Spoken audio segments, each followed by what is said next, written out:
England, 1863. The grand townhouse on Grosvenor Square held its breath on the evening of the Comte de Greymont's ball, as servants moved through corridors with silver trays and crystal stemware. The chandeliers cast their elaborate light across the ballroom, transforming it into a glittering theatre where society performed the intricate dance of courtship and consequence. Violet Harrow stood at the heart of it all, her pale blonde hair arranged in elaborate curls that framed her face with the precision of deliberate artifice. Her gown was white silk trimmed with pearls, every thread speaking of preparation, of intention, of a young woman carefully constructed for this very moment. Eleanor stood beside her, adjusting the folds of Violet's dress with fingers that had long since forgotten how to tremble at social occasions. She wore a gown of pale blue, one that had belonged to her sister until 3 months prior when Violet outgrew it. The seamstress had altered it adequately, but the fabric still held the shape of another body, and Eleanor felt perpetually as though she inhabited someone else's life. "You must not stand quite so near," Violet whispered, without turning her head, her tone pleasant for observers, but edged with something sharper beneath. "It appears as though you are hovering like some sort of servant." "Apologies," Eleanor replied, stepping back fractionally. She had long ago learned to apologize for things that required no apology, had mastered the art of making herself smaller in rooms where space was limited and her presence unwelcome. The Harrow family circumstances had deteriorated considerably in recent months. Their father, Viscount Harrow, had made a series of investments that proved ruinous. The money Eleanor's grandmother had left her, funds meant to provide security and possibility, had been redirected toward managing debts, toward financing Violet's presentation, toward maintaining the appearance of stability that meant everything in society and nothing to actual solvency. Eleanor had not protested. The Viscount had indicated, in his vague and paternal manner, that this was simply what daughters did. They sacrificed. They supported. They remained quiet. The orchestra began a new piece, and the assembled guests turned toward the entrance as the butler announced arrivals. It was a moment Eleanor had learned to endure with invisible fortitude. Young ladies of eligible age clustered together like jewels in a display, practicing their smiles, their gestures of apparent indifference, masking desperate calculation. Then the room altered. Eleanor noticed it first as a shift in the quality of attention, a subtle reorientation of bodies and eyes. The Duke of Ashbourne had arrived. Julian Harrington, the 6th Duke of Ashbourne, stood framed in the doorway, with the authority of inherited rank rendered visible. He was tall, dark-haired, with features that could have been carved from marble by a sculptor, intent on demonstrating absolute severity. He wore evening clothes with the negligence of a man for whom perfection was unremarkable. More notably, he wore an expression of profound disinterest. He had been absent from society for nearly a year, Eleanor knew, though she only knew this because servants gossiped and she had ears. His wife had died in childbirth some 2 years prior. The Duke had retired almost entirely, attending to his estates and his young son. There were whispers that he might never return to active participation in the social season. Yet here he was. Violet's posture transformed immediately. Her spine straightened with the precision of calculation. Her fingers adjusted the pleats of her gown. A particular smile manifested, the one Eleanor had observed her practicing in the mirror, a smile designed to appear simultaneously innocent and knowing. "Do not speak to him," Violet said quietly. "If he approaches, smile, but offer no encouragement. I shall manage this myself."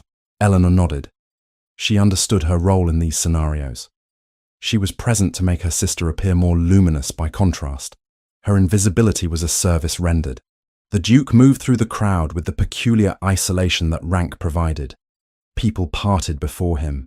Young ladies attempted to position themselves in his line of sight. He acknowledged none of it with particular attention. Eleanor returned to her observation of the room, the dance of courtship that continued regardless of the Duke's indifference. She had attended perhaps a dozen balls in her life, yet she had danced perhaps twice. Her function was different. She held programs, carried reticules, offered commentary that was neither requested nor particularly valued. It was approximately an hour after the Duke's arrival when Eleanor felt the necessity of retreat. The warmth of the ballroom, the density of bodies and ambition, the constant low hum of conversation punctuated by calculated laughter. It all accumulated into something resembling suffocation. She excused herself quietly, mentioning to a nearby chaperone that she required air, and made her way through the corridors toward the terrace doors. The Comte's gardens were extensive, though at this hour only dimly visible by moonlight. Eleanor moved toward the far end, where stone paths wound through dormant rose beds and stands of winter-darkened shrubs. The air was cool, carrying the faint scent of earth and something green that had survived the season. She did not hear his approach until he was nearly upon her. "Forgive me," came a deep voice behind her. "I did not intend to startle you." Eleanor turned to find the Duke standing perhaps 10 paces distant. In the moonlight, his features were rendered somewhat less severe, softened by shadow.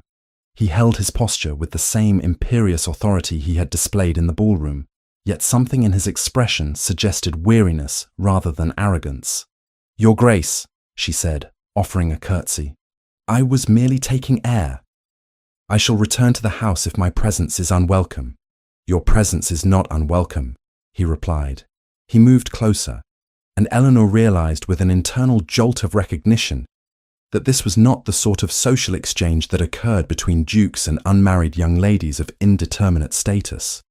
"I confess I was also seeking refuge from the crush." The ballroom becomes rather stifling. Eleanor did not know how to respond to this admission of human weakness from a man of such evident rank.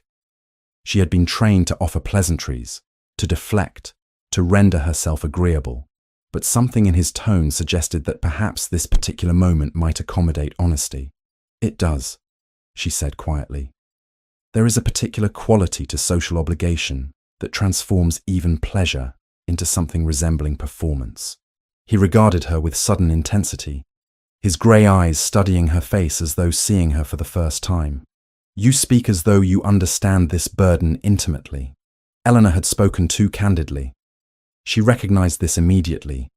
A proper young lady would have offered a demure disagreement, a gentle correction to preserve the fiction that society was joyful rather than exhausting. But the night was dark, and she was alone with a man she would never encounter again in private circumstances, and the words emerged before she could arrest them. "I understand it sufficiently," she said. They conversed in that garden for perhaps 20 minutes. The Duke spoke of books. He mentioned a volume of poetry he had recently acquired, and Eleanor found herself responding with genuine engagement rather than performed interest. They discussed the peculiar construction of society, the manner in which appearance superseded substance. He mentioned, with careful casualness, that grief was a sentiment society did not know how to accommodate, and Eleanor offered the observation that perhaps society never would. When the time came for him to depart, he took her gloved hand in his own. The gesture seemed to contain an unusual weight, as though he was communicating something beyond the physical contact. "I should like to encounter you again," he said quietly, "if circumstances permit." Eleanor stood in the darkness after he had gone, her hand still warm from his touch, fully cognizant that she had made an error of irrevocable proportions. She had been seen by a man of extraordinary rank and consequence, and he had believed her to be someone else. The invitation arrived on a Thursday morning, carried by a livery servant whose bearing suggested he transported far more important correspondence than ordinary calls. Eleanor was in the morning room attending to household accounts when the butler brought it forward on a silver salver. Violet's name was inscribed in elegant script across the envelope. "His Grace the Duke of Ashbourne requests the pleasure of Miss Violet Harrow's company for a riding excursion in Hyde Park at 3 o'clock on Saturday next," the Viscount announced, having intercepted the letter before it reached his daughter. His voice carried a tone Eleanor had never heard from him before, something resembling hope. The Duke himself. Singular attention from such a quarter. "Violet, you shall wear the emerald habit. Eleanor, ensure it is properly pressed." Violet's response to this summons was immediate and calculated. She spent Friday evening arranging her appearance with the precision of a general deploying troops. Her blonde hair was set in ringlets that framed her face with studied negligence. Her riding habit, emerald green wool trimmed with black velvet, arrived from the seamstress only hours before departure. She practiced her smile before the mirror, each iteration more refined than the last. Eleanor was instructed to accompany her, ostensibly to hold her cloak and manage practical necessities.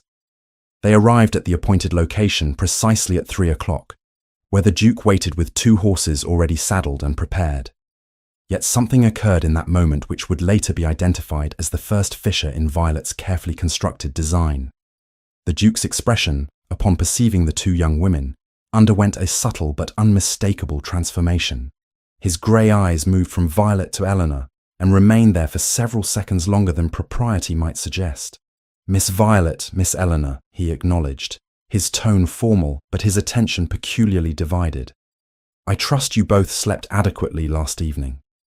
Violet stepped forward with her practiced smile, extending her hand toward the Duke as though accepting an invisible offering. "Your Grace, how delightful to see you once again. The morning has been interminably long, waiting for this particular engagement." Eleanor remained slightly behind, holding her sister's cloak. She noticed that the Duke made no move to take Violet's hand. Instead, he seemed to be examining Eleanor with an intensity that made her acutely aware of her own inadequacies. Her hair, which resisted proper arrangement despite Margaret's efforts, her habit, which was serviceable but unremarkable, her entire person, which occupied space beside her sister's cultivated brilliance. "I fear I must confess an awkwardness," the Duke said, his gaze now shifting deliberately to Violet's face. "I have brought only 2 horses. I did not anticipate requiring a 3rd mount." Violet's smile remained fixed, though Eleanor detected the subtle tightening at its edges. "Surely Miss Eleanor shall wait here. She has no particular need for exertion." "I could not in good conscience abandon a lady of the household," the Duke replied. His courtesy was absolute, yet something in his phrasing suggested that perhaps Eleanor's company was not entirely unwelcome. "Might Miss Eleanor not accompany us? The 3rd horse is being brought round from the stable." Eleanor's heart executed an undignified acceleration within her chest. She understood in that moment what Violet's expression conveyed, that this was not an optimal arrangement, that her presence was a complication rather than an asset, that she had somehow managed to introduce disorder into what should have been a controlled performance. The ride proceeded with Violet positioned between the Duke and Eleanor, her horse's reins held with confident precision, her conversation a careful calibration of lightness and learning. She spoke of the social season, of the weather, of various matters calculated to demonstrate her familiarity with topics of interest to gentlemen of consequence. The Duke listened with courteous attention, yet his gaze occasionally diverged toward Eleanor, who rode somewhat behind and to the side. When they returned to the stable, the Duke assisted Violet from her horse with formal courtesy. He then turned to Eleanor, extending his hand to help her descend. In that moment of contact, Eleanor became aware of calluses on his palm, evidence of a man who handled horses and estates with more than academic interest. His grip was brief, but somehow communicated something beyond mere politeness. "I found the conversation regarding the collection at the British Museum particularly enlightening," he said quietly, for Eleanor's ears alone. "Thank you for your observations on that subject."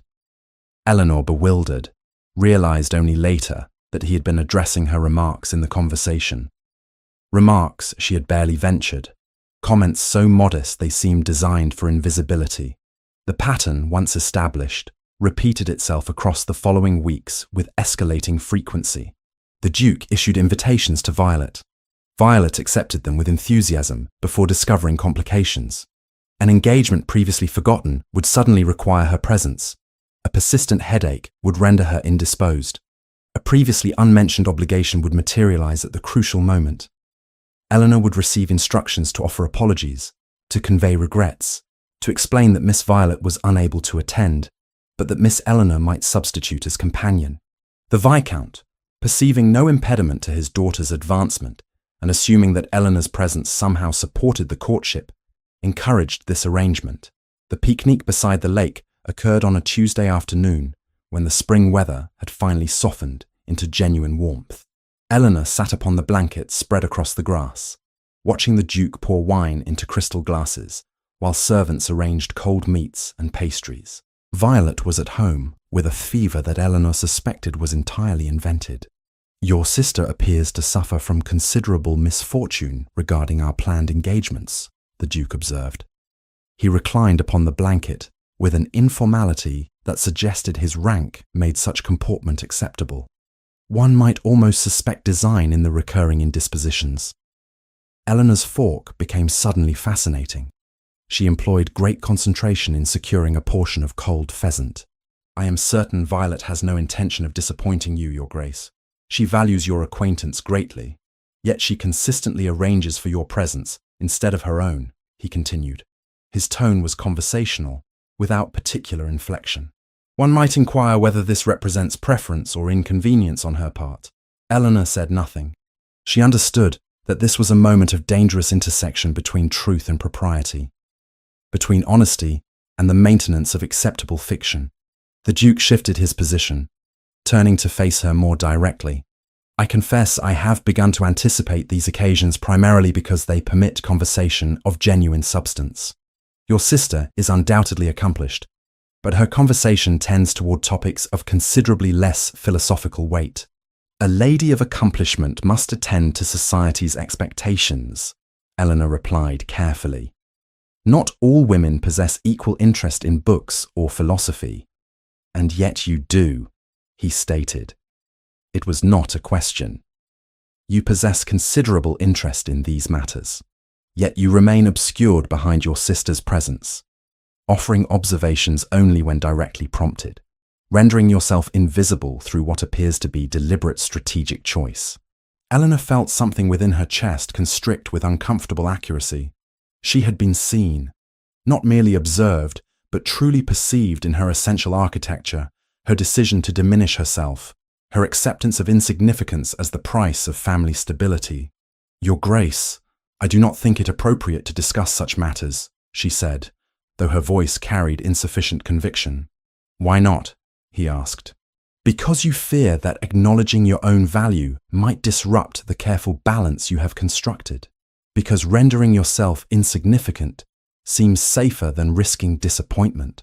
She turned to regard him fully then, finding his expression entirely earnest, without mockery or artifice. Because some of us do not have the luxury of expecting value to be recognized. Some of us must accept that invisibility is simply the nature of our position. He was silent for several minutes. A distant church bell marked the hour. The wind moved through the trees with sufficient force to disturb her hair, liberating several strands from their careful arrangement. He reached toward her face, drawing one wayward strand back from her cheek with a gentleness that made her breath catch. I wonder, he said very quietly, what you might accomplish if you permitted yourself to be seen.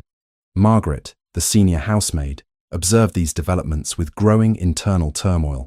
She had served Eleanor since the girl was 12 years old, had brushed her hair and mended her dresses, had listened to her quiet reflections about books and life and the particular loneliness of being overlooked by one's own family.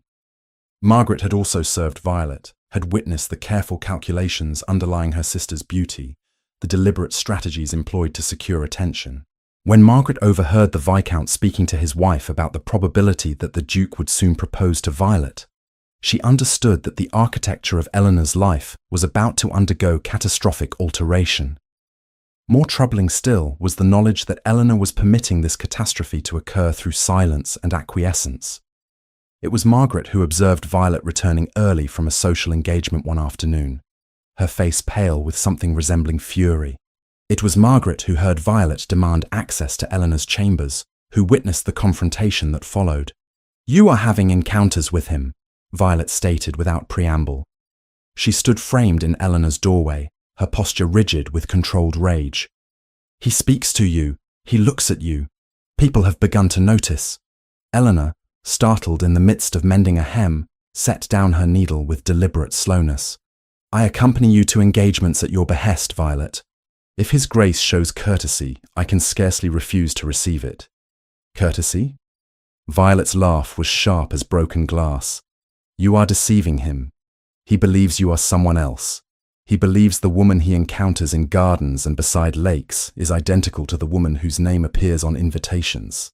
He has no comprehension that you are trading upon my name, my position, my family connection to secure his attention. I have done nothing to encourage. You have done everything, Violet interrupted. Her voice descended to a level considerably more dangerous than mere anger. You will confess the truth to him immediately. You will inform him that the woman he has come to know does not exist, that she is merely Eleanor Harrow, the insignificant daughter of an insignificant man, that any attention he has offered was misdirected and foolish. Eleanor's hands trembled. She recognized the absolute quality in Violet's tone, the unmistakable demand for compliance that carried implicit threat beneath its polite phrasing. If you do not make this confession by the end of this week, Violet continued, I shall make it for you, and I shall ensure that everyone in society comprehends the magnitude of your deception, the calculated nature of your manipulation, the manner in which you have attempted to secure a dukedom through fraud. You shall be destroyed, Eleanor. Not merely discredited, but entirely obliterated. I shall ensure that no respectable family permits you entrance to their homes, that your name becomes synonymous with deception and impropriety. Eleanor found herself unable to formulate response. She perceived the sincerity underlying Violet's threat, the absolute willingness to execute her promised retribution, the vindictiveness born from wounded pride and perceived betrayal. What do you require of me? Eleanor asked finally, though her voice emerged barely above whisper. I require that you surrender him entirely, Violet said. I require that you cease these clandestine encounters. I require that you remember your position and your insignificance. And should you fail in these requirements, I require that you be prepared to endure consequences, far exceeding any punishment society has thus far administered. Violet departed, leaving Eleanor alone in her chamber with the terrible understanding that she had been afforded an ultimatum. She could confess the truth to the Duke and secure her own destruction alongside that of her entire family. Or she could remain silent, maintain the deception, and hope that circumstances would somehow resolve themselves without catastrophic intervention. She chose silence. In doing so, she chose a path that would lead toward consequences she could not yet envision. The private concert arranged by the Comte de Fontaine occupied the music room of his Grosvenor Square residence on a Thursday evening in May. Eleanor had been surprised by the invitation, delivered to Violet with customary formality, but accompanied by a note suggesting that the Duke had specifically requested the attendance of both Miss Harrow sisters. Violet, interpreting this request as confirmation of serious intentions, prepared herself with meticulous care. She wore a gown of pale silk, her hair arranged in an elaborate style that took Margaret 3 hours to properly construct. Eleanor was instructed to remain inconspicuous, a task she had perfected through years of deliberate practice.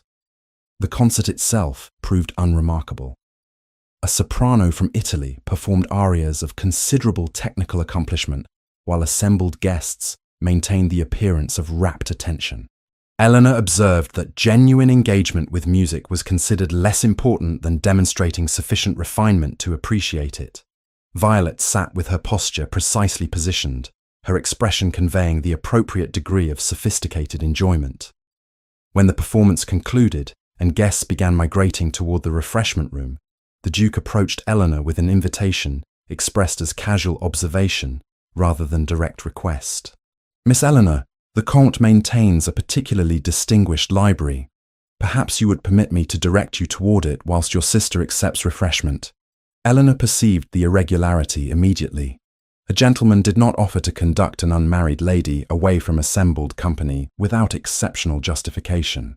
Yet she found herself following him through corridors lined with oil paintings depicting hunting scenes, toward a room lined floor to ceiling with leather-bound volumes.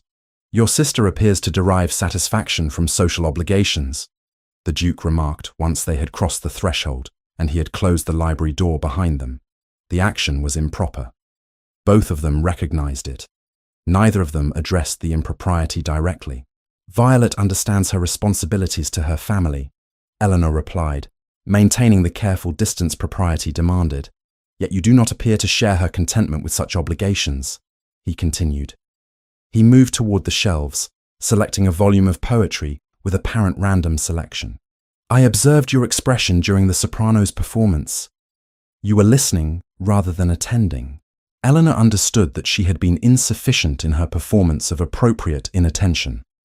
She had permitted genuine engagement with the music to manifest visibly.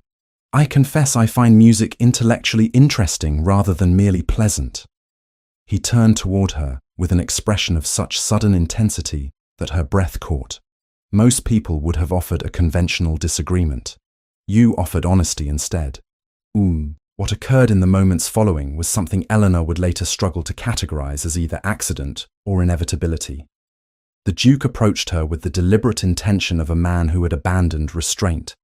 His hand rose to her face, fingers tracing the line of her cheekbone with a gentleness entirely disproportionate to the urgency in his expression. I must confess, he said very quietly, that I have spent the past several weeks in a state of considerable confusion regarding my own comprehension of identity. Before Eleanor could formulate response, he kissed her. The experience was nothing resembling the vague descriptions offered by women in drawing rooms, the tentative touches described in whispered confidences. This was something far more complex and overwhelming. She felt the urgency in him, the months of restraint dissolving beneath the pressure of his lips against hers. Her own hands, through mechanisms entirely independent of rational thought, rose to grasp the fabric of his evening coat. When they separated, Eleanor felt as though the architecture of her own understanding had undergone fundamental alteration. She loved this man. The recognition was not a gradual accumulation of affection, but an immediate and undeniable certainty. I wish to discuss marriage, he stated without preamble. I believe you comprehend that such discussion requires formal address to your father. I possess considerable estates. My son, Nathaniel, will require a maternal presence eventually. Your own circumstances, whilst not particularly distinguished in material terms, do not constitute impediment to such arrangement. I find myself entirely disinterested in the conventional assessment of suitability based upon superficial qualification. Eleanor's heart executed several irregular rhythms. She understood the honor he was extending. She also understood the catastrophic nature of accepting it. Your Grace, I am not, she began, but he interrupted her with a gesture of his hand. You are precisely whom I require, he said. Please do not protest inadequacy. You possess exactly the qualities I have sought without comprehending what I sought. That evening concluded with Eleanor returned to the refreshment room, where Violet observed her with an expression of sudden comprehension. Eleanor understood immediately that her sister had perceived what had occurred, though the specific details remained mysterious to her. However, the evening also concluded with Thomas Whitmore, the Duke's closest associate, observing Eleanor being kissed through a momentary gap in the library curtains. Thomas had sought the Duke to deliver a message regarding estate business, and had witnessed, through approximately 15 seconds of unobstructed view, a scene that troubled him considerably. Thomas possessed the advantage of having known both Harrow sisters since their presentation. He had observed their different mannerisms, their distinct patterns of speech and movement. The woman he saw kissed by the Duke did not entirely correspond to the woman he understood to be Violet Harrow. Something in her posture, her apparent emotional engagement, suggested deviation from the carefully controlled performance he had previously observed. The following morning, Thomas arranged a conversation with the Duke that commenced with apparent casualness, but descended into direct interrogation. I observed you in the library last evening, Thomas said, his tone suggesting he was merely making conversation about irrelevant matters. With Miss Violet, presumably. The Duke's expression underwent subtle alteration. You observed the library? Briefly, through the window, seeking you regarding the Yorkshire properties.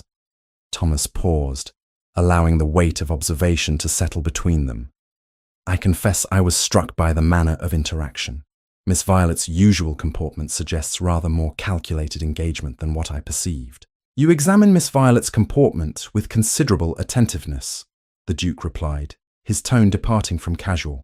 As, apparently do you, Thomas countered. Though I wonder whether you have examined it sufficiently to determine whether you are encountering Miss Violet or some variant thereof. The Duke's response was immediate rejection of the suggestion.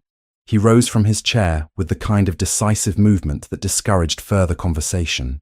"You presume considerably upon our friendship, Whitmore. My acquaintance with Miss Violet requires no examination beyond what I have already undertaken." Yet the seed of doubt, once planted, demonstrated remarkable capacity for growth. The Duke found himself, over the following days, observing Violet with renewed attention to detail. When she attended a garden party, he noticed the studied quality of her conversation, the manner in which each remark appeared calculated to produce specific response. When he subsequently encountered Eleanor in the same setting, he observed the genuine uncertainty in her expressions, the apparent unguarded nature of her reactions. He employed investigators, men of business who handled his estates and conducted various inquiries regarding property matters. These men, tasked with discretion and provided with adequate financial incentive, began their work quietly. They interviewed servants.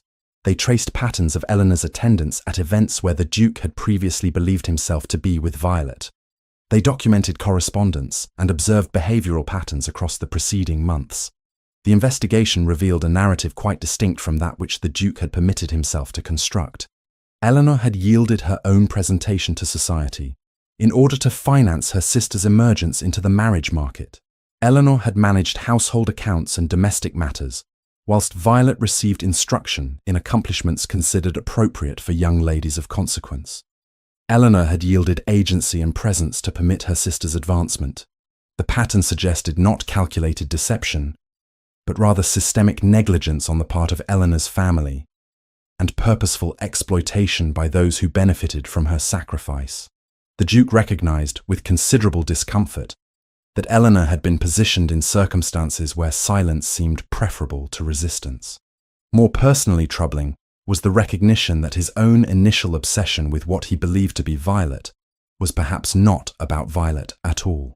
It had been, if he permitted himself honest examination, an escape mechanism, a method by which he might avoid confronting the profound grief accompanying his wife's death, the terrifying responsibility of solitary parenthood, the manner in which his heart had calcified into something resembling stone. His obsession with an unattainable woman represented fixation on distraction rather than genuine emotional engagement. Yet Eleanor, whether through deception or circumstance, had rendered herself attainable. Eleanor had offered conversation that engaged his intellect rather than merely pleased his eye. Eleanor had perceived him as something beyond the role he performed. And in that recognition resided complications that no investigation could adequately untangle. Margaret confronted Eleanor in the kitchen gardens behind the Harrow residence, on a morning when the household was occupied with preparations for an evening reception. The senior housemaid's usual composure had deteriorated into visible agitation, her hands trembling as she gripped Eleanor's arm with unexpected force. "You must tell him," Margaret said without preamble. "You must confess everything before Miss Violet decides to do it herself. She has been speaking with her father about how to manage the situation, and I assure you the management she envisions involves your complete destruction." Eleanor felt her stomach contract with dread she had been successfully suppressing for weeks. "Margaret, I cannot." "You must," Margaret interrupted, her voice carrying an urgency that transcended the usual deference between servant and mistress. "I have served you since you were a child, Miss Eleanor. I have watched your family treat you as though you were invisible, as though your sacrifices were obligations rather than genuine loss. But I cannot watch you sacrifice yourself entirely on the altar of your sister's vanity. The truth must emerge from your own voice, not from Violet's malice." Eleanor understood the absolute quality in Margaret's tone. She also understood that Margaret was correct. The revelation was inevitable. The only question was whether she would control the narrative or whether Violet would shape it entirely to her advantage. That afternoon, Eleanor requested a private audience with the Duke. She had composed and discarded a dozen opening statements, each one seeming inadequate to the enormity of what required articulation. They met in the parlour of a mutual acquaintance, a room that permitted conversation without attracting the attention that the Duke's townhouse residence would have provoked. "Your Grace," Eleanor began, her voice barely above whisper, "I must confess something that will perhaps alter your understanding of our acquaintance entirely." The Duke's expression shifted from pleasant expectation to something more guarded. He gestured for her to continue. Eleanor offered the truth in its essential form. She explained the confusion that had begun accidentally in the garden at Greymont's ball. She articulated the circumstances that had resulted in her accompanying Violet to subsequent engagements. She admitted that she had not corrected his misunderstanding, though she offered context regarding her family's financial desperation and the systematic ways in which her own agency had been constrained by familial obligation. She concluded by stating that the woman he had come to know during their months of acquaintance was Eleanor Harrow, not Violet, and that he deserved comprehension of this fact before any further development of their attachment occurred. The Duke listened without interruption. His expression became increasingly difficult to interpret as Eleanor spoke. When she had concluded, he remained silent for several minutes, his grey eyes fixed upon a point somewhere beyond her shoulder. "You permitted me to remain in ignorance," he said finally, his tone carrying no inflection that might suggest forgiveness or condemnation. "For months, you allowed me to believe something that was not true." "Yes," Eleanor replied. She offered no excuse, no mitigation, no attempt to obscure the fundamental dishonesty that had characterized her actions. "Yet the woman I encountered in gardens and beside lakes was entirely genuine," he continued, his gaze now focused directly upon her face. "Your words, your thoughts, your responses to my conversation, these were not performed." "No," Eleanor acknowledged. "Everything I said to you was true, except for the name you believed was attached to the person saying it." He rose from his chair and moved toward the window, his posture suggesting internal conflict of considerable magnitude. "I require time to determine how I comprehend this revelation," he said finally. "You will attend the Ashbourne reception this evening, I presume?"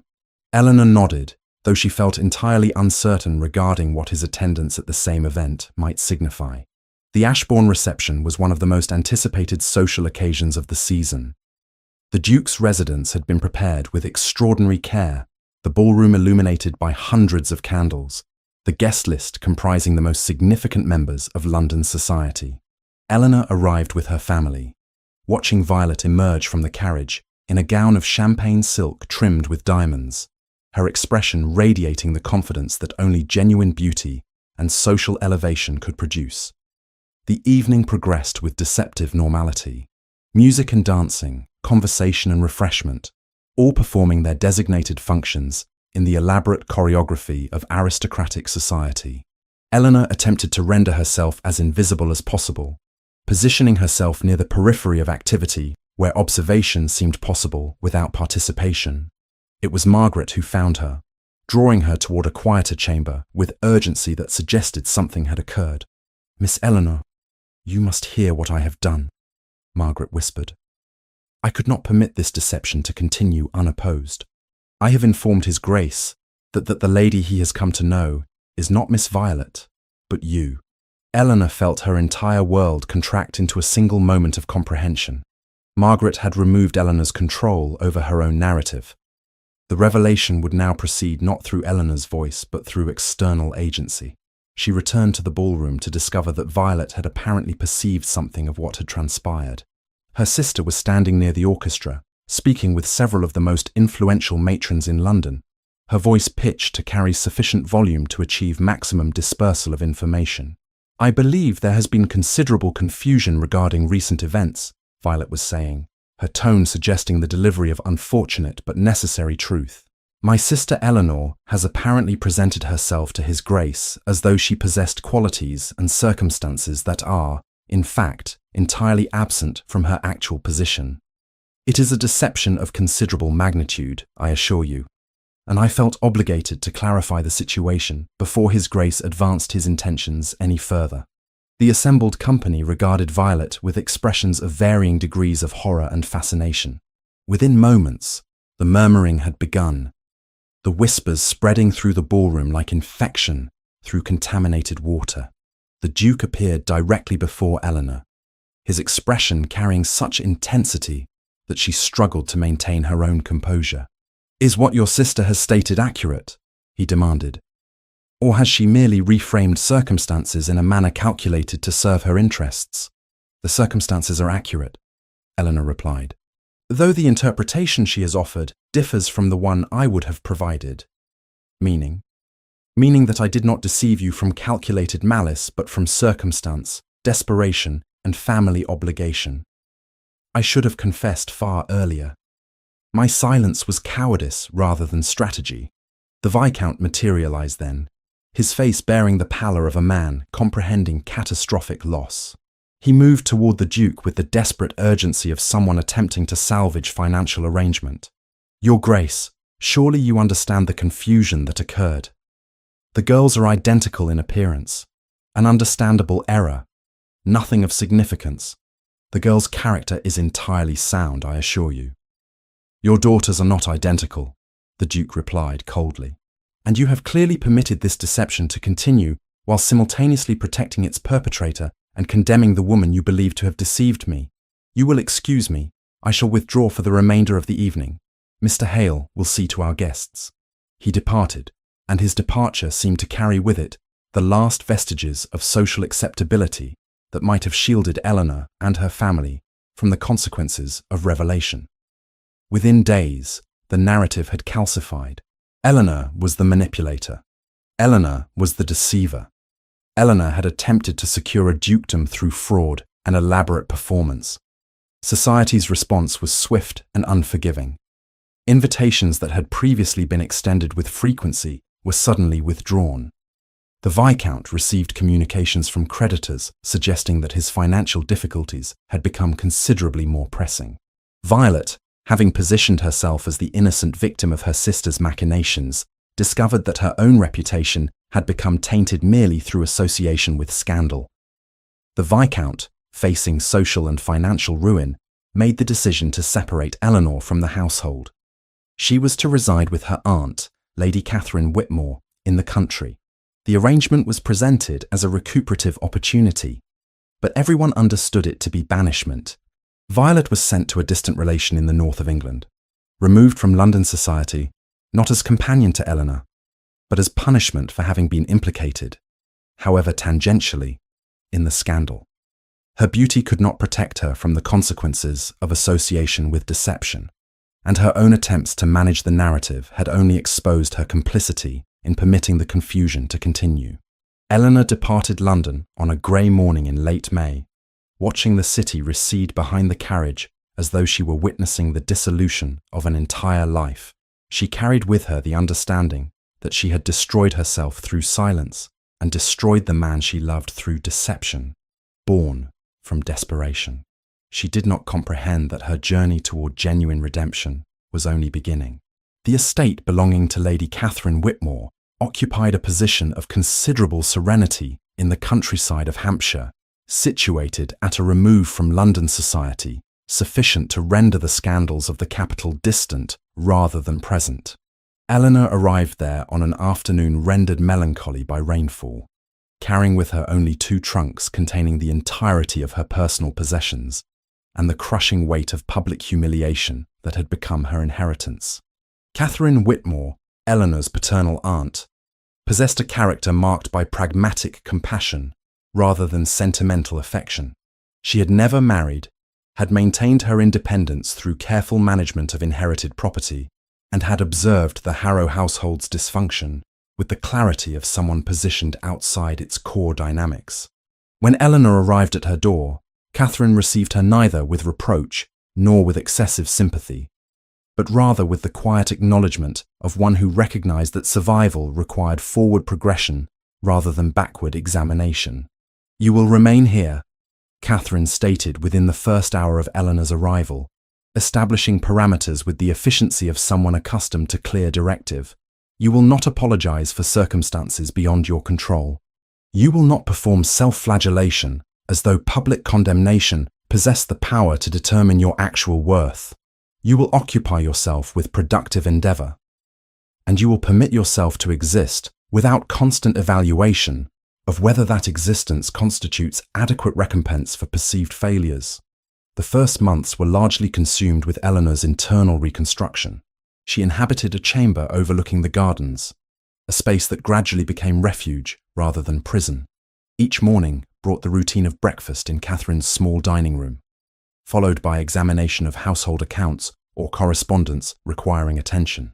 Catherine had learned, through decades of independence, to delegate certain responsibilities while maintaining overall governance.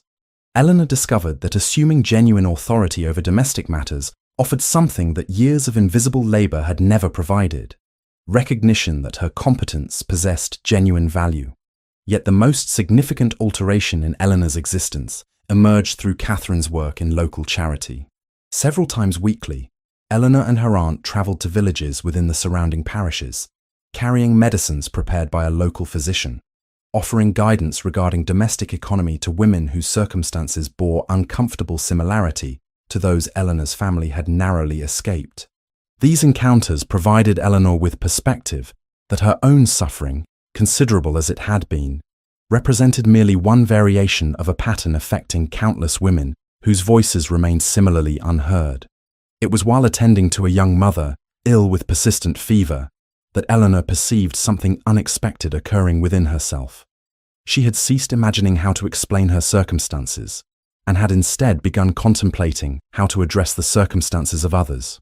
She had begun to construct identity through action, rather than through evaluation of how she might be perceived. She had, almost without conscious recognition, begun to heal through purposefulness, rather than through time's passage alone. The correspondence from London arrived in irregular intervals. Letters from Margaret brought intelligence regarding household developments, the fate of various acquaintances, and occasionally, careful observations regarding the Duke. Eleanor read these communications with emotions that fluctuated between desperate hunger for knowledge and painful recognition that knowledge could alter nothing.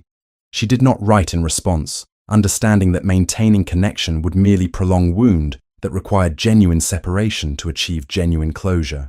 What Eleanor did not comprehend was that Julian, during these same months, was conducting investigation into the circumstances that had produced the deception he had experienced.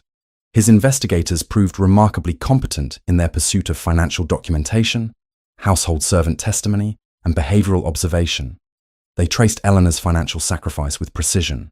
They documented that Eleanor had yielded her own presentation to society, a choice that had required deliberate forfeiture of opportunity and prospect. They established that Eleanor's silence had been born from family pressure rather than from calculated malice. More significantly, they established the systematic nature of Eleanor's family's negligence. They chronicled years of expectation that Eleanor would sacrifice, would accommodate, would render herself invisible in service to her family's advancement. The investigators painted a portrait not of a woman who had deceived for personal gain, but of a woman who had been positioned in circumstances where silence seemed preferable to resistance, where maintaining the deception appeared less destructive than exposing it. Yet the revelation that most profoundly altered Julian's comprehension emerged through his own son. Nathaniel, 6 years of age, possessed the peculiar clarity of childhood regarding emotional truth. The boy had, during his brief time in Eleanor's presence, experienced something that his father's careful emotional distance had never provided: genuine attention, authentic interest in his thoughts and observations, recognition that his existence possessed inherent value. "When will the lady return?" Nathaniel asked with increasing frequency as weeks accumulated into months. The question emerged at breakfast, during evening preparations for bed, at moments when something in the environment triggered recall of Eleanor's presence. "I do not know," Julian replied, each iteration of this response extracting some toll from his internal composition. "Does she not wish to visit?"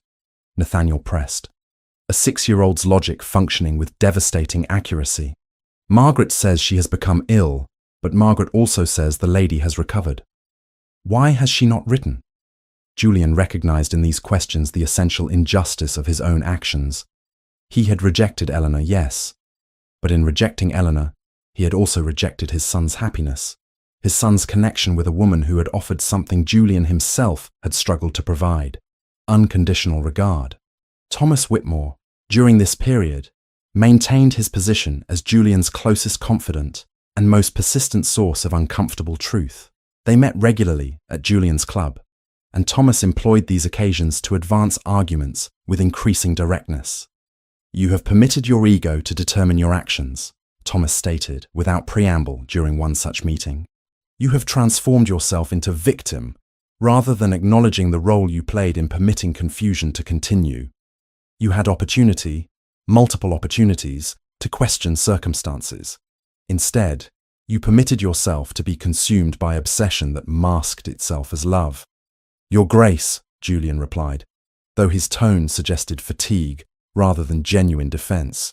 You presume considerably upon friendship. I do, Thomas acknowledged without apology, because friendship requires that I offer truth rather than comfort. The woman you rejected was never the woman you believed yourself to be courting. She was always Eleanor.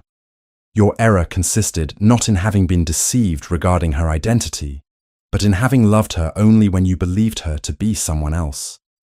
The question now is whether you possess the courage to examine that truth, or whether you will permit pride to determine that she must remain permanently rejected.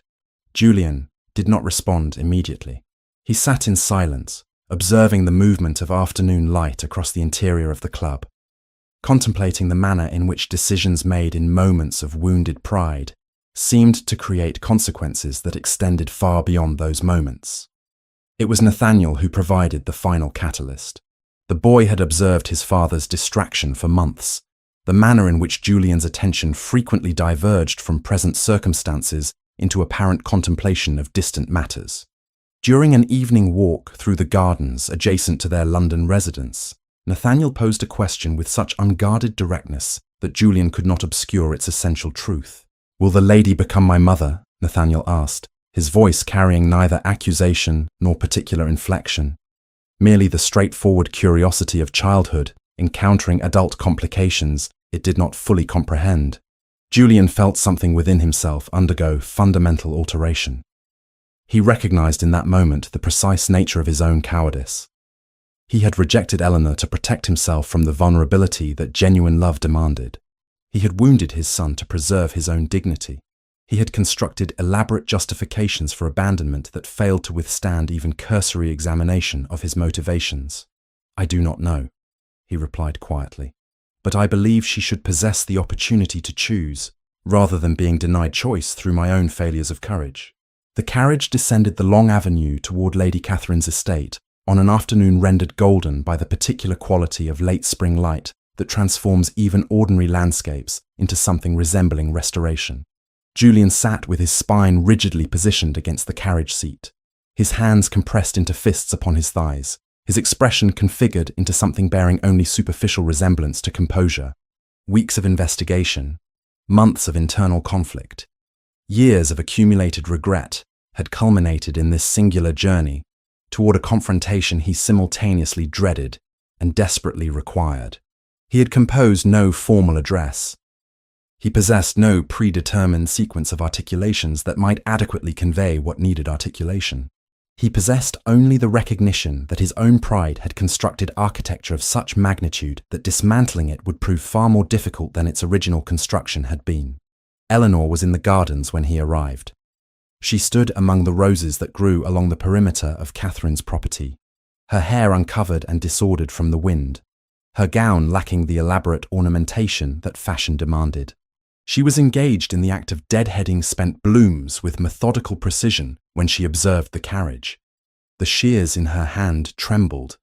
Her entire body underwent the transformation that occurs when confrontation with one's deepest fears becomes imminent rather than merely theoretical.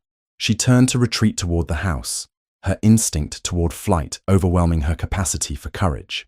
It was Catherine who materialized on the garden path, her expression carrying a particular quality of determination that transcended ordinary social courtesy.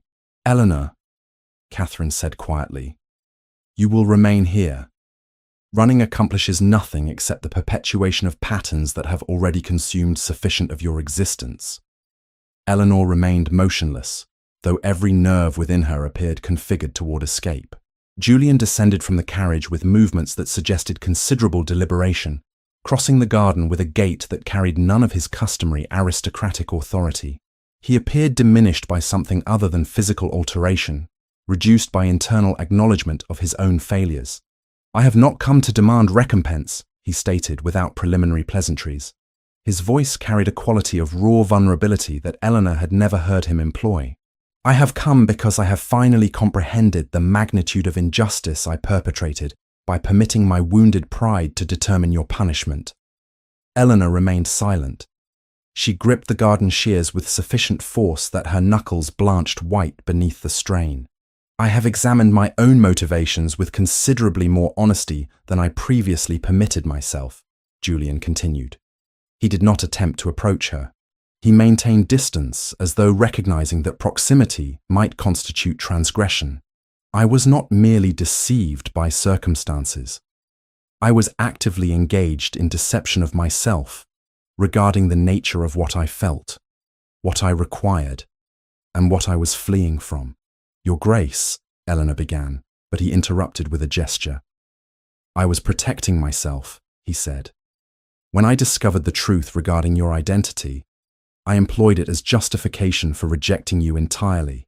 I transformed myself into victim so that I need not acknowledge my own complicity in permitting the confusion to continue.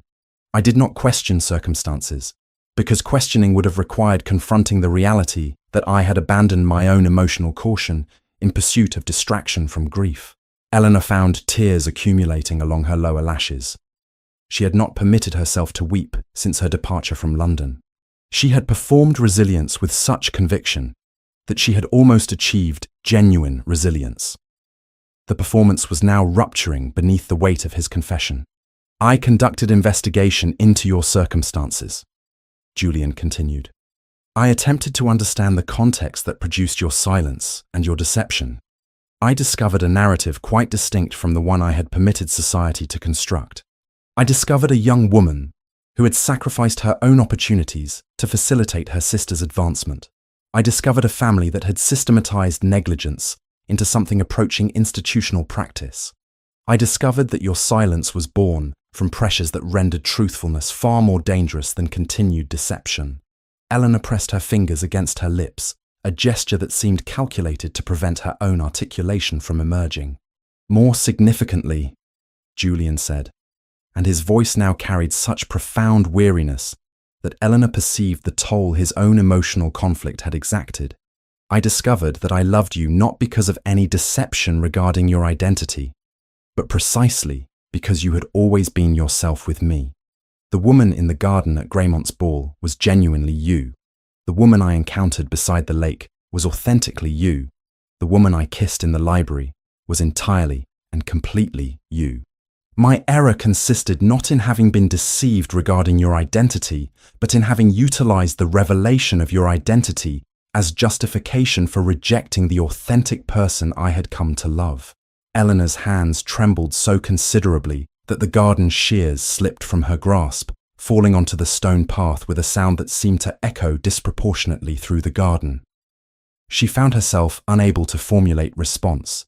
The architecture of her own defenses, so carefully constructed across months of isolation, was collapsing beneath the weight of his honesty.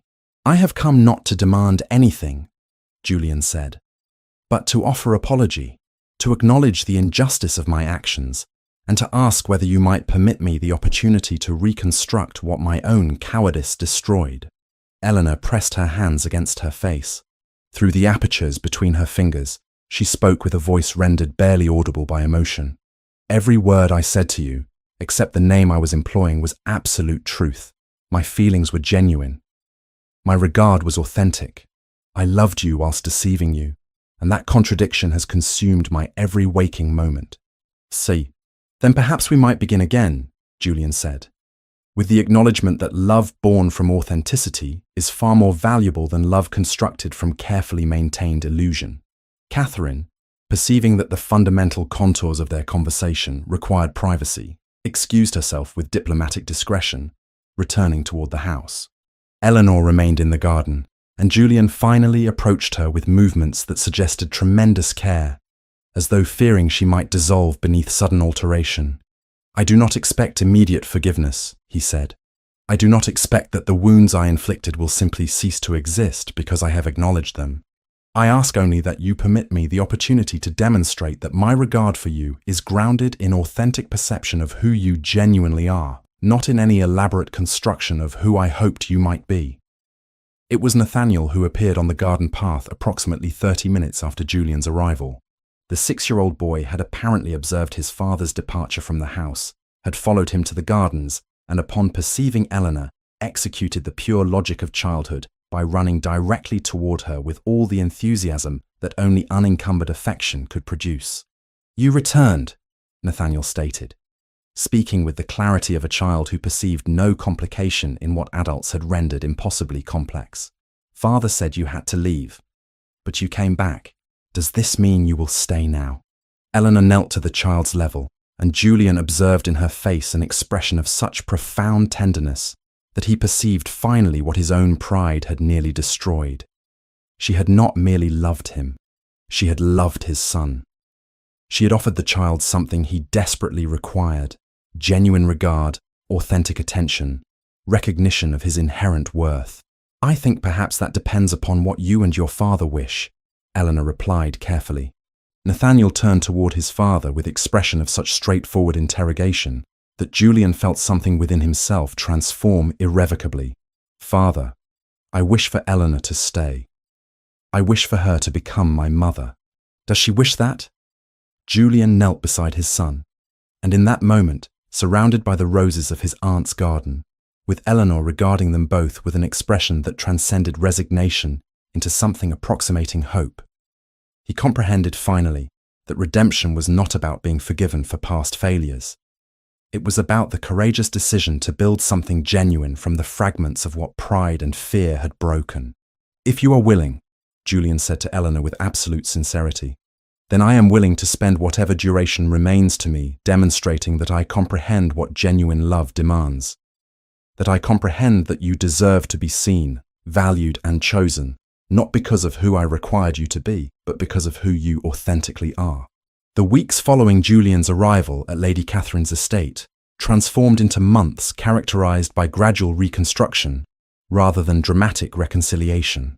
Eleanor found herself inhabiting a peculiar state of emotional oscillation, oscillating between hope and protective skepticism, between desire to believe in Julian's sincerity and fear that vulnerability might constitute repetition of previous patterns. Julian's visits became an established rhythm. He travelled from London with increasing frequency, arriving on particular days when Eleanor had come to anticipate his presence. He brought with him not elaborate gestures of romantic pursuit, but rather genuine engagement with the fabric of Eleanor's existence. He discussed the books she was reading, offered commentary on the philosophical questions she posed, observed her work with Catherine's charity endeavours with apparent genuine interest rather than performative appreciation. More significantly, his interactions with Nathaniel underwent substantial transformation. The boy had initially regarded his father with the careful distance of a child who had learned through experience that paternal presence could not be entirely relied upon. Yet as weeks accumulated, Nathaniel began permitting himself authentic affection, began asking questions about his father's days, began seeking his company with the unguarded enthusiasm of childhood finally permitted to emerge. Eleanor observed these developments with complicated emotions. She witnessed Nathaniel in the garden with Julian, the boy's hand clasped within his father's larger one, the Duke bending to listen to observations about birds or flowers, or the ordinary fascinating phenomena of rural life. She perceived the manner in which Julian's expression softened when focused upon his son, the manner in which paternal love, previously constrained by grief and emotional distance, was finally permitted genuine expression. During one particular afternoon, Eleanor found herself alone with Julian in Catherine's library, whilst Nathaniel occupied himself with lessons conducted by his tutor in an adjacent chamber. They were ostensibly engaged in examining estate documents, but the papers before them had received little attention across the preceding hour. "I have written a letter to your father," Julian said without preamble. His tone suggested he had been contemplating this statement for considerable duration. "In it, I have articulated that I comprehend the circumstances that produced your silence, that I acknowledge the systematic manner in which your family relegated your own welfare to secondary importance, and that I intend to ensure that such circumstances never again determine your future." Eleanor set down her pen with measured deliberation. "You need not engage in correspondence regarding my family circumstances." "I do," Julian replied with conviction. Your father requires comprehension that his negligence produced genuine harm, that his reframing of your sacrifice as familial obligation rather than genuine loss constitutes a particular species of cruelty. I intend to ensure that he perceives the consequences of his choices. And what of Violet? Eleanor asked. The question emerged before she could arrest it. She had not permitted herself to inquire regarding her sister's circumstances across the months of separation. Julian's expression underwent subtle alteration. Your sister is residing with a distant relation in Yorkshire. Society has proven considerably less forgiving of her complicity in your family's deceptions than she anticipated. Young gentlemen who previously competed for her attention have discovered other interests. I suspect she's experiencing profound discomfort regarding her altered circumstances. Eleanor felt something within her chest constrict with unexpected emotion.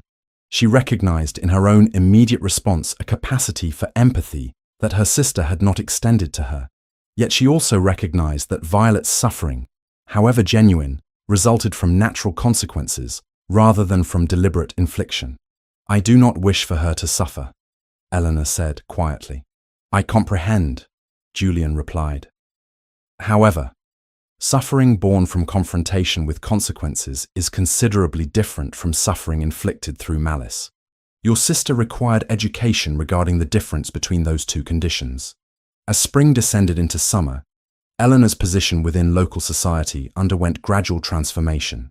Catherine's work in charity had established Eleanor as a young woman of genuine principle rather than as victim of scandal. Families who had previously avoided association with the disgraced Harrow name began extending invitations. Women who had witnessed Eleanor's consistent commitment to charitable work began regarding her with respect rather than mere prurient curiosity. More importantly, intelligence emerged from London regarding developments within society regarding the Harrow family. The Viscount, facing complete financial ruin and social ostracization, had apparently confessed to certain relations the precise nature of his negligence and manipulation. The confession, having been made in a moment of weakness born from considerable quantities of alcohol, had subsequently circulated through society with the inevitability that such confessions possessed. Society, encountering the revelation of paternal negligence and systematic disregard, underwent subtle reorientation regarding Eleanor's role in the deception. She ceased being perceived as calculated manipulator and became increasingly understood as victim of circumstance who had responded to impossible pressures with human frailty rather than calculated malice. The narrative that had destroyed her began, with extraordinary slowness, to undergo revision. It was during a garden excursion with Nathaniel and Julian that Eleanor perceived the final element of her own transformation. The three of them were walking along a path bordered by summer flowers, Nathaniel between them holding a hand from each adult with the unself-conscious ease of a child who had come to trust the stability of parental presence.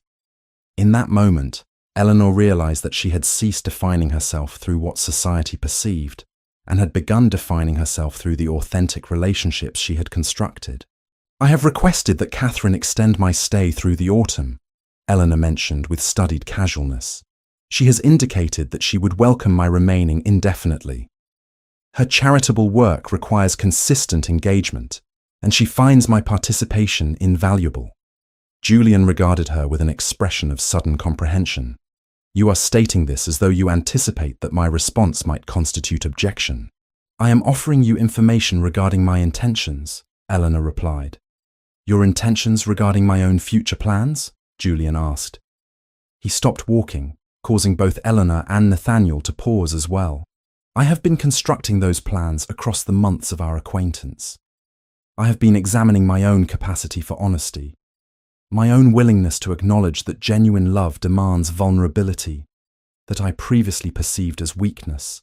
Eleanor found her breath becoming shallow. Your Grace, I am requesting that you permit me to articulate what I have comprehended through months of observation of you in your genuine existence. Julian interrupted. I am requesting that you permit me to acknowledge that the woman I have come to love is precisely the woman standing before me now, a woman of authentic principle, of genuine compassion, of the capacity to forgive those who have harmed her. of commitment to creating meaning through service, rather than through external validation. Nathaniel, perceiving that adult conversation of significant emotional weight was occurring, occupied himself with the examination of flowers nearby, offering his parents privacy through childhood's peculiar wisdom. "I have nothing to offer but myself," Eleanor said quietly. "My reputation remains complicated. My family's circumstances are financially ruined. I possess no particular advantages or accomplishments that society values." "I comprehend," Julian replied.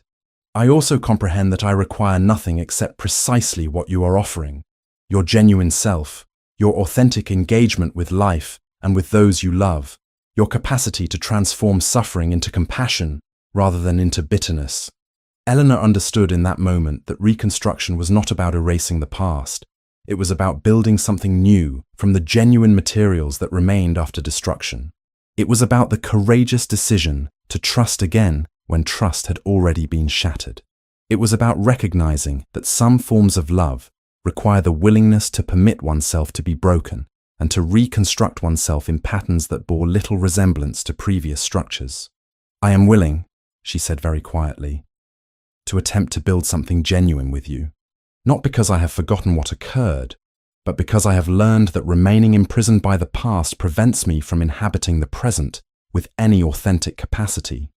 The preparations for the wedding proceeded with deliberate intentionality rather than the hasty arrangements that propriety might have suggested. Eleanor and Julian, in consultation with Catherine, established that the ceremony would occur in early autumn, permitting adequate time for the careful construction of arrangements that genuinely reflected both parties' preferences rather than merely accommodating social expectations. Eleanor discovered within herself a capacity for genuine choice that previous years had not permitted. When consulted regarding guest lists, she exercised deliberate selectivity. When asked about aesthetic elements of the ceremony, she articulated preferences rather than deferring to others' judgments.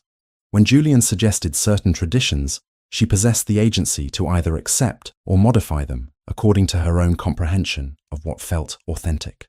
The invitation to Violet emerged from Eleanor's own deliberation rather than from any external pressure. She had written to her sister, offering inclusion in the wedding celebration, not from obligation, but from genuine recognition that exclusion would perpetuate patterns of vindictiveness that Eleanor had consciously chosen to transcend. Violet's response arrived weeks later, a carefully constructed letter indicating that her circumstances in Yorkshire rendered travel inadvisable, but that she extended her wishes for Eleanor's contentment. Eleanor perceived in this response the subtle acknowledgement of boundaries rather than wholesale rejection.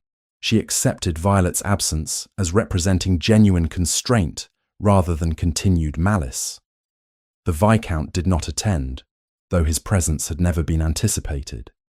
Instead, he sent a letter delivered by messenger, a communication that Eleanor did not open until the morning following her wedding. When she finally read it, months after her marriage had been solemnized, she found articulated within it a confession of negligence, an acknowledgement of harm inflicted through systematic indifference, and an admission that Eleanor's sacrifices had constituted genuine loss rather than familial obligation. The letter concluded with the statement that her father comprehended he possessed no claim to her forgiveness, but that he hoped she might eventually achieve a state of existence wherein his failures no longer determined her future. On the morning of the ceremony, conducted in a small church near Lady Catherine's estate, Eleanor dressed in a gown of pale ivory silk that possessed simplicity rather than elaborate ornamentation. Catherine had offered jewellery that had belonged to Eleanor's mother, small articles that connected Eleanor to maternal legacy whilst establishing new trajectory. When Julian offered Eleanor a final opportunity to reconsider, she responded with absolute certainty that she had examined her own motivations with sufficient rigour to comprehend that her choice to marry him represented genuine commitment rather than capitulation to circumstance. Nathaniel served as witness to the ceremony, the 6-year-old boy positioned between his father and Eleanor with the unself-conscious solemnity of childhood, recognizing the significance of formal proceedings. The service itself was brief, conducted by the local vicar with a clarity of language that permitted everyone present to comprehend the specific commitments being articulated.